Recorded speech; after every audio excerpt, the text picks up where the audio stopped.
Ada di Banjarmasin, yang ada di Kuaro, yaitu di Rangan Luar, yang ada di Ambon, di wilayah Skip, dan juga di Ema. Dan di tempat ini mari kita berdoa. Tuhan, betapa hati kami bersuka cita dan bersorak-sorai, karena setiap hari Engkau menaruh dalam mulut anak-anak-Mu, Engkau menaruh dalam mulut kami milik kepunyaan-Mu Tuhan, nyanyian baru untuk senantiasa bermazmur, meninggikan dan mengagungkan nama-Mu. Sehingga setiap orang mendengarnya menjadi takut dan percaya kepada Tuhan. Terima kasih Tuhan, sebab itulah firman bahwa kami harus senantiasa saling menghibur, saling menasihati dalam mazmur, nyanyian rohani dan puji-pujian ya Tuhan. Biar kami dikuatkan satu sama lain dalam memuliakan Engkau. Dan ini saatnya Tuhan, kami membutuhkan firman-Mu. Engkau berbicara bagi jiwa kami pagi hari ini. Engkau memberkati jiwa kami pagi hari ini. Karena jiwa kami lapar dan haus akan Engkau, sebagaimana jiwa kami telah bersuka cita bersorak-sorak bagi Engkau. Sekarang Tuhan, Engkau memberkati jiwa kami dengan kebenaran firman-Mu, yaitu makanan yang bertahan sampai kepada hidup yang kekal, yang diberikan oleh anak manusia kepada kami, yaitu Yesus Kristus, supaya kami tetap hidup di dalam firman Tuhan. Sebab ada tertulis, manusia hidup bukan dari roti saja, tapi dari setiap firman yang keluar dari mulut-Mu. Itulah firman yang memberi hidup kepada kami. Ya Tuhan, berbicaralah bagi kami Tuhan. Biarlah Roh-Mu ambil alih ibadah pagi hari ini. Biarlah Roh-Mu menguasai jiwa kami. Dan Roh-Mu berbicara Tuhan. Dan buka telinga kami untuk mendengar apa kata Roh-Mu yang Kau mau kami ketahui dan lakukan Tuhan. Di dalam nama Yesus Kristus. Berkati jaringan handphone seluler, supaya jernih dan bersih, tidak ada gangguan Tuhan.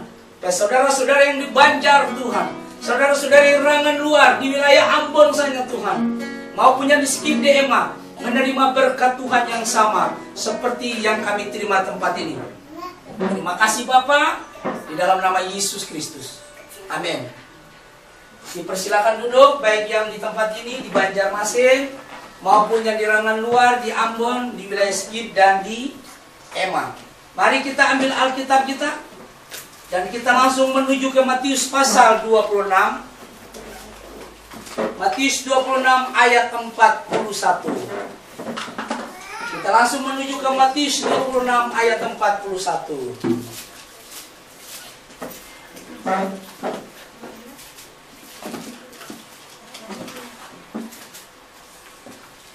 Matius 26 ayat 41, saya jemput jemaat Tuhan bangkit berdiri, baik yang di Banjarmasin, yang di Rangan Luar di daerah Kuaro, yang di wilayah Ambon sana di Skip dan di Ema dan di tempat ini. Dan mari kita baca secara bersama-sama. Matius 26 ayat 41. Semua sudah ketemu?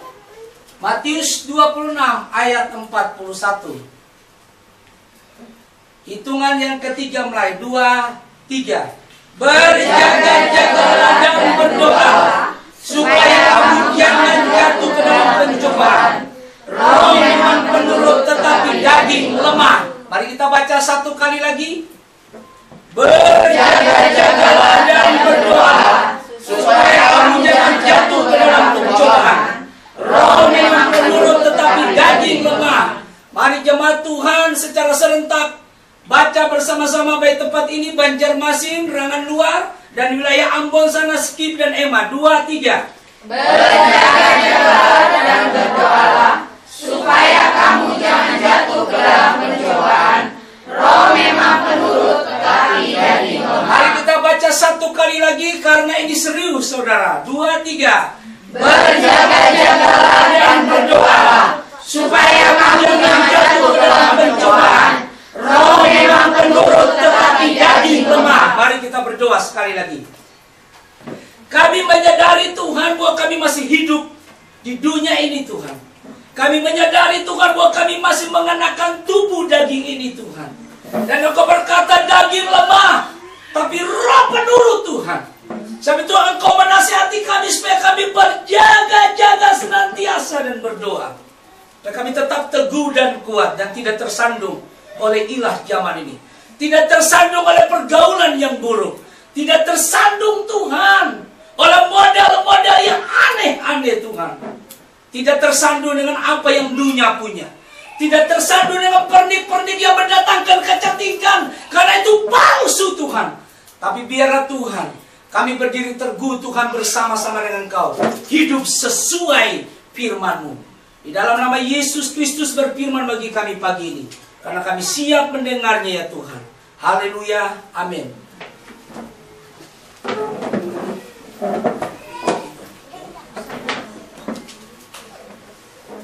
Ya. Baik saudara.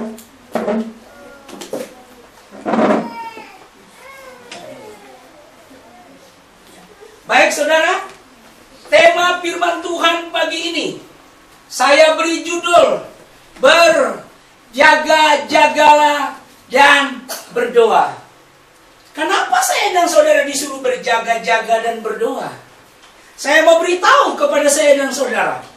Saya katakan saya memberitahu kepada saya dan saudara, berarti kepada saya juga, bahwa inilah detik-detik di mana Yesus akan segera datang. Persoalannya, saya dan saudara tidak tahu kapan dia datang. Alkitab berkata bahwa zaman ini seperti zamannya Nuh. Manusia sibuk makan, minum, pesta pora dan sebagainya.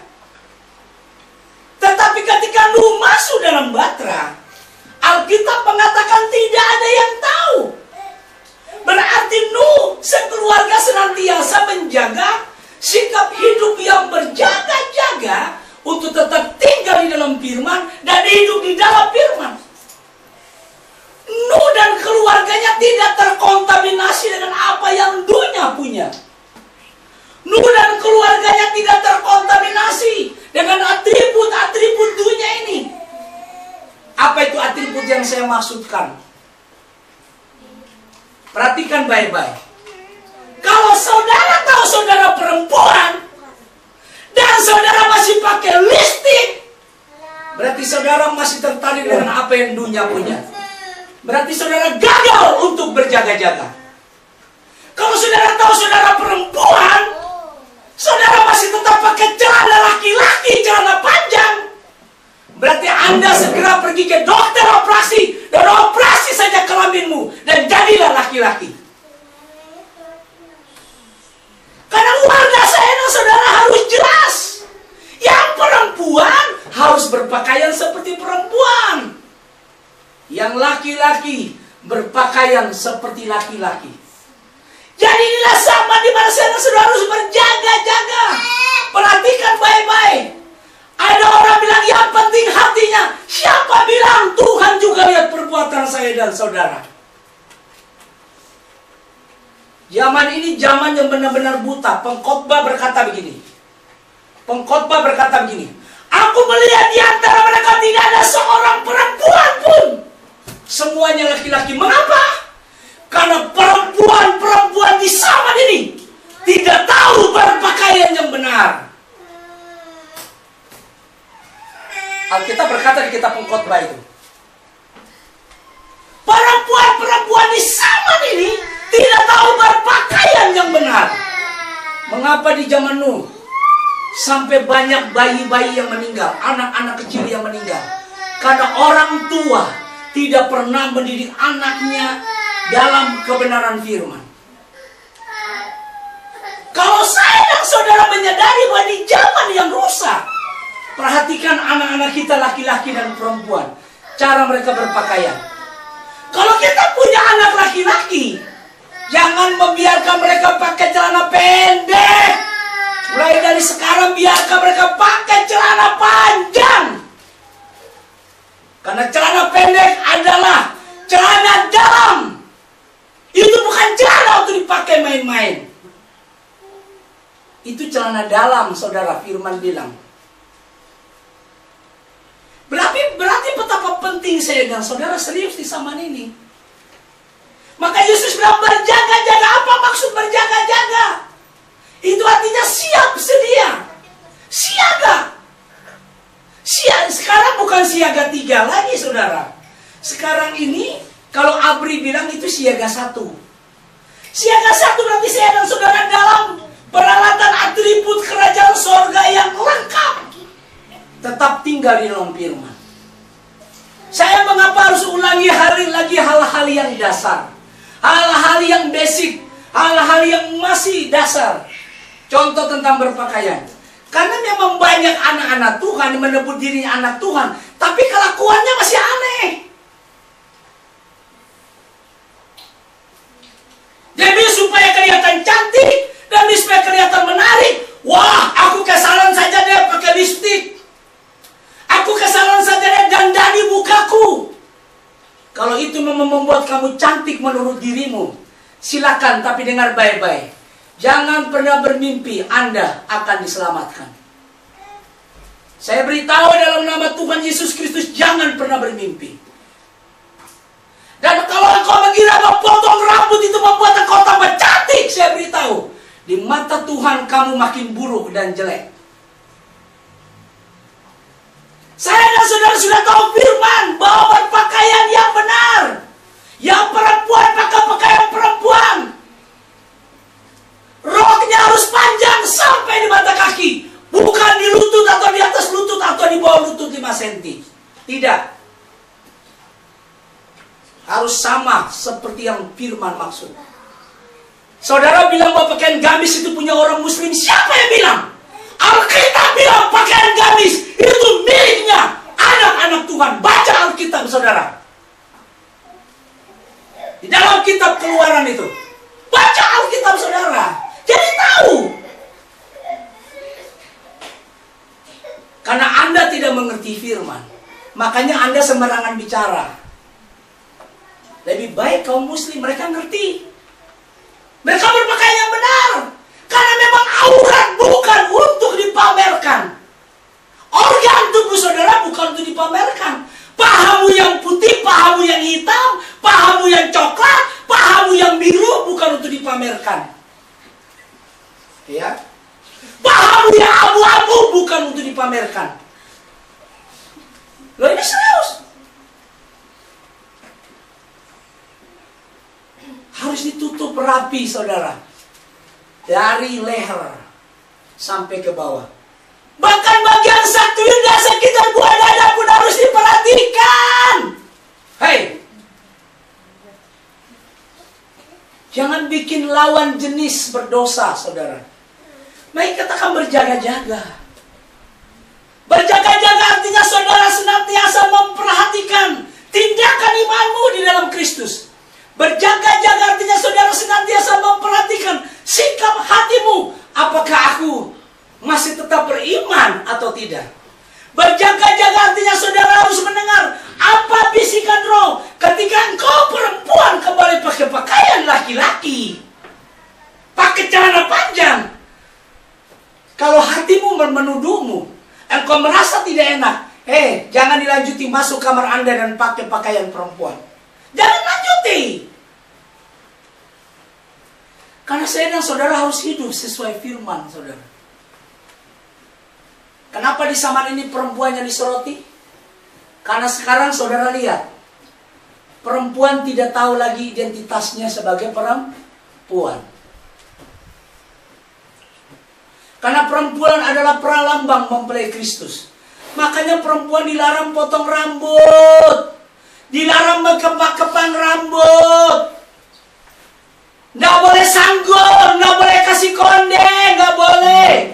Kalau perempuan sanggul rambutnya, bikin rambutnya kayak konde, maka dia tidak jauh berbeda dengan Kartini, bukan mempelai. Biar khotbah ini disaksikan oleh semua orang pesan di seluruh dunia, bahwa saya dan saudara, khususnya perempuan, tidak boleh konde rambut, tidak boleh sanggul. Kalau ada orang-orang pesan, saya tidak peduli dimanapun dia berada. Kalau dia masih konde rambut, pakai sanggul, robek saja gambar-gambar mempelai di tempatmu masing-masing. Karena engkau sedang menghina pewahyuan. Anda nggak jauh berbeda dengan ibu kita Kartini.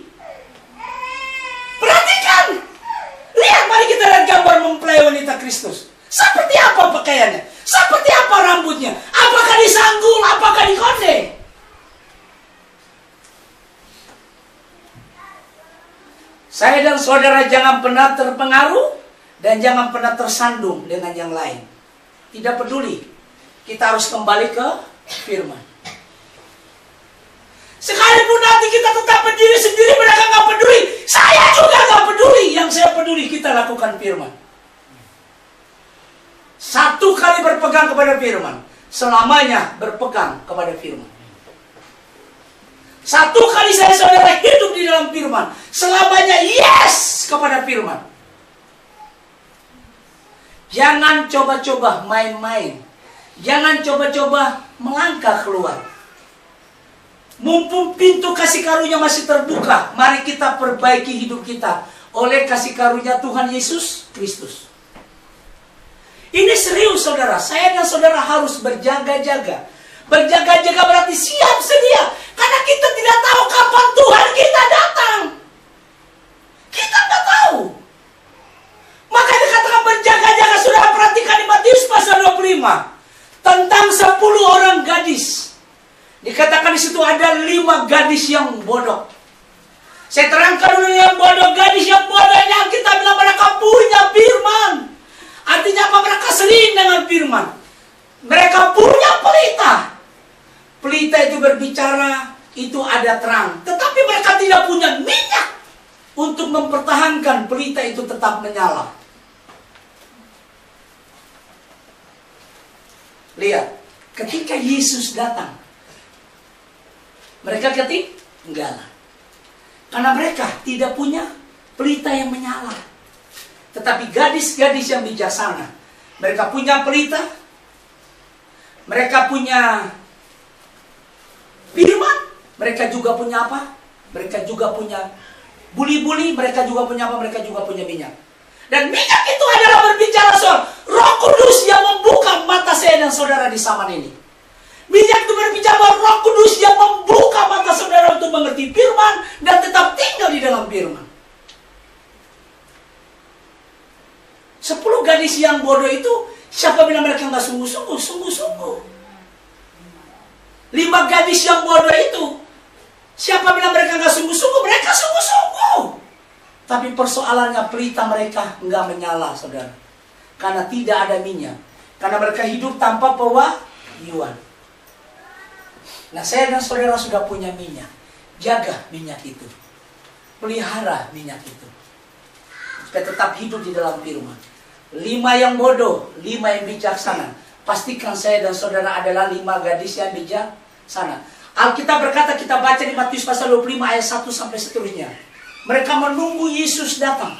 Menunggu mempelai pria datang. Sampai Alkitab berkata mereka mengantuk. Baik yang bodoh maupun yang bijaksana sama-sama mengantuk. Tapi saudara perhatikan. Sekalipun mereka mengantuk, tapi mengantuk dalam keadaan tetap berjaga-jaga. Yang berjaga-jaga dia bijaksana, dia tahu. Ketika bunyi sangkakala song-song mempelai datang. Ketika dia siuman, dia keadaan tetap berjaga-jaga. Dia terangkan. Yang 5 enggak. Ketinggalan saudara. Enggak. Yang 5 ini enggak. Mereka ketinggalan. Makanya mari kita berjaga-jaga. Karena kita tidak tahu kapan Tuhan melawat kita. Kapan keselamatan itu datang menjemput kita. Kapan pengangkatan itu datang, kita nggak tahu. Kalau kita baca di kitab Daniel pasal 9. Tentang doa Daniel. Saudara tahu? Daniel berada di kerajaan Babel sudah kurang lebih 68 tahun. Dan nabinya bernama Yeremia sudah bernubuat bahwa Yehuda akan dibuang ke Babel selama 70 tahun. Dan Alkitab berkata di kitab Daniel pasal 9. Saudara baca ayat pertama sampai ayat keempat dan seterusnya. Dia menyelidiki dari kitab-kitab nubuatan. Daniel ini juga adalah nabi. Yeremia adalah nabi. Dia menyelidiki dalam kitab-kitab nubuatan bahwa tahun-tahun pembuangan mereka di Babel sudah tinggal lagi 2 tahun. Alkitab berkata, Daniel berdoa. Apa maksudnya berdoa? Dia berdoa bersungguh-sungguh supaya dia tetap berdiri di hadapan Tuhan dengan hidup tak bercelah. Dia tetap berdiri di hadapan Tuhan untuk melakukan kehendak Tuhan. Dia memohon petunjuk Tuhan. Dan Alkitab berkata bahkan datanglah malaikat Tuhan yang namanya Gabriel, memberi pengertian kepada Daniel, supaya Daniel bisa mengerti apa yang dimaksud dari nubuatan Nabi Yeremia. Dia meminta satu, Tuhan memberi lebih. Tuhan menjelaskan kepadanya melalui malaikatnya yang namanya Gabriel, sampai kepada akhir masa, sampai kepada akhir zaman tersebut. Ketika saya dan saudara berdoa dengan tekun, dan inilah waktunya untuk saya dan saudara berdoa dengan tekun. Inilah waktunya saya dan saudara berdoa mencari wajah Tuhan. Inilah waktunya kita berdoa minta petunjuk Tuhan tentang kehidupan yang harus kita jalani di zaman ini, supaya saya dan saudara tidak jatuh. Karena kecenderungan manusia itu kalau dia nggak dekat dengan Tuhannya, itu bisa masalah, bisa melakukan sesuatu yang melanggar hukum. Saya tidak kaget, banyak orang yang sudah tahu bahwa ini kebenaran yang sejati. Ketika mereka masuk, mereka sudah dibaptis. Banyak tidak siap tentang perubahan. Banyak yang gak siap tentang perubahan. Salah satu yang tidak siap adalah para perempuan. Tidak siap dengan perubahan cara berpakaian yang benar. Mengapa? Karena dia memilih jadi laki-laki, alias gay. Anda sudah jadi perempuan mau jadi gay. Anda sudah jadi perempuan mau jadi tomboy. Ya kan? Saudara tak baca di siaran TV banyak kan gay dengan gay menikah. Berarti dunia ini udah rusak. Gay dengan gay cuman, dunia ini udah rusak. Jangan saudara ikut rusak.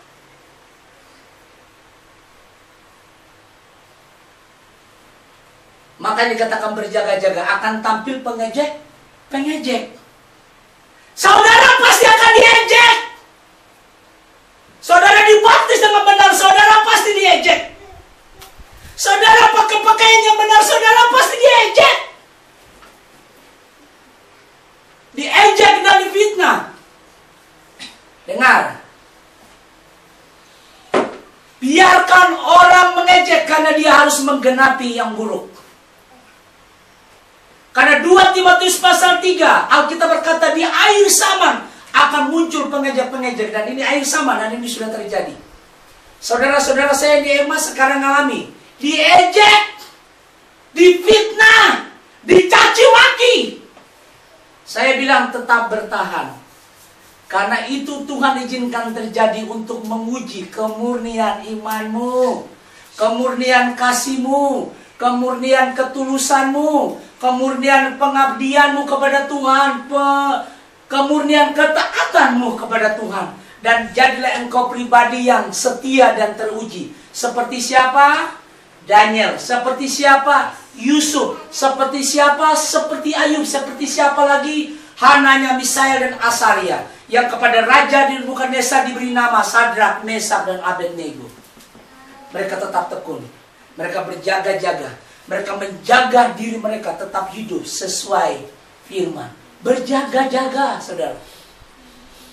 1 kali 24 jam engkau harus memperhatikan bagaimana cara engkau berpenampilan, khususnya yang perempuan. Karena selalu yang berpakaian salah bukan laki-laki, perempuan. Dengar baik-baik. Ya. Berjaga-jaga. Sudahkah kemarin engkau berpakaian benar? Sudahkah kemarin engkau berpenampilan benar? Ketika engkau mau keluar rumah, engkau berdiri di kaca, wah dasar bibirku masih hitam, dikasihlah cat merah, berhenti niatmu itu. Biarkan memang bibirnya sudah begini, Tuhan kasih. Hah? Karena yang asli itu yang bertahan, bukan yang palsu. Kalau memang lipstick, make up membuat engkau makin cantik, saya pastikan kalau itu memang membuat kau bagus, jangan pernah cuci mukamu lagi kalau sehabis kamu pakai make up. Dengar baik-baik ya.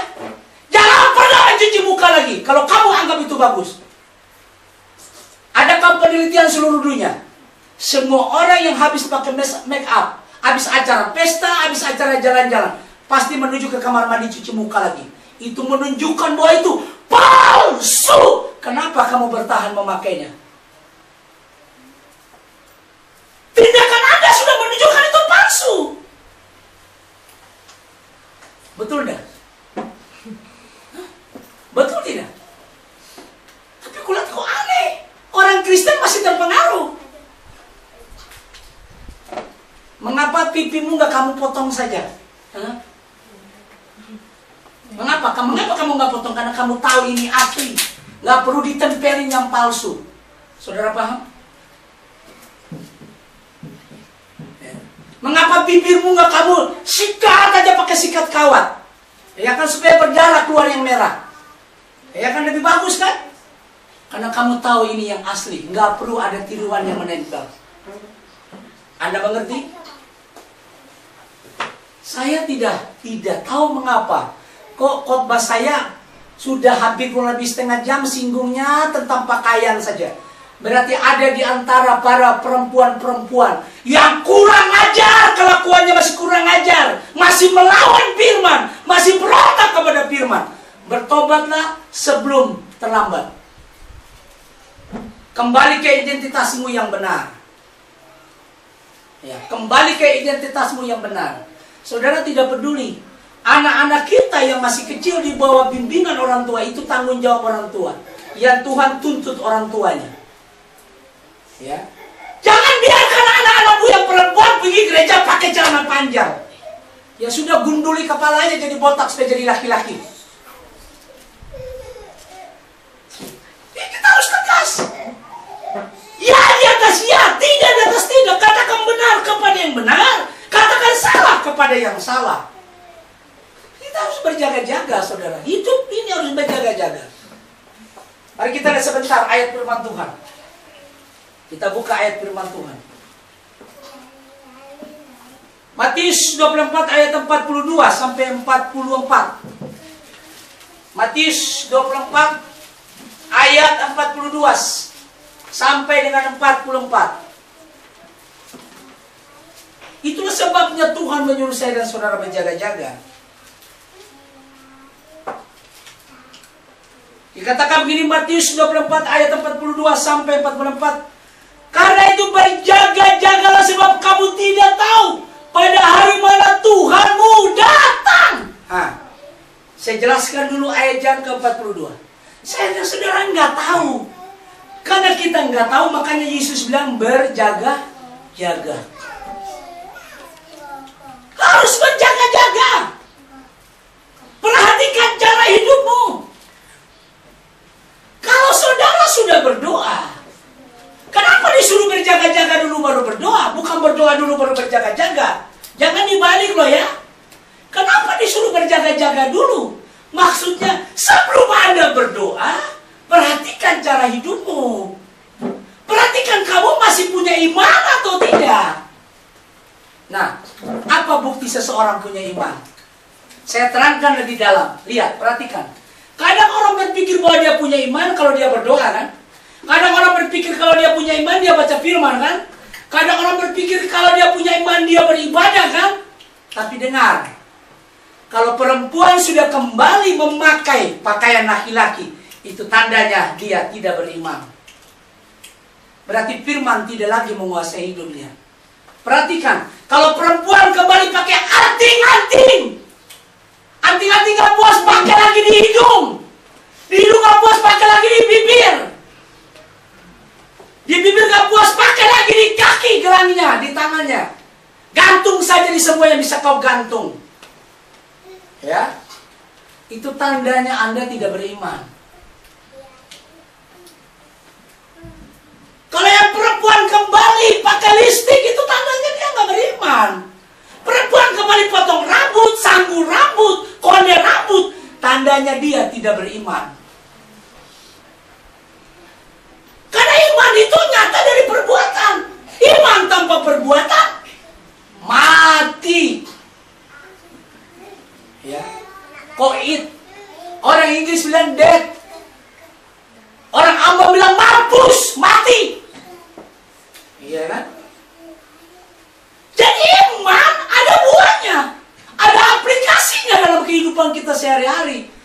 Makanya Yesus bilang berjaga-jaga. Artinya perhatikan bahwa hidupmu sesuai firman. Baru kamu berdoa dan doa itu pasti akan maju. Makanya Daniel perhatikan hidupnya. Saudara tahu ketika Daniel di Babel, saudara pikir ada gereja? Nggak ada gereja. Saudara pikir ada nyanyian rohani setiap hari Daniel dengar? Nggak ada, saudara. Kumpulan orang paduan suara, vokal grup seperti tadi ada kesaksian? Nggak ada. Tapi Daniel berdiri dengan Tuhan. Bersama-sama dengan Tuhan memelihara hidup yang kudus dan benar di hadapan Tuhan.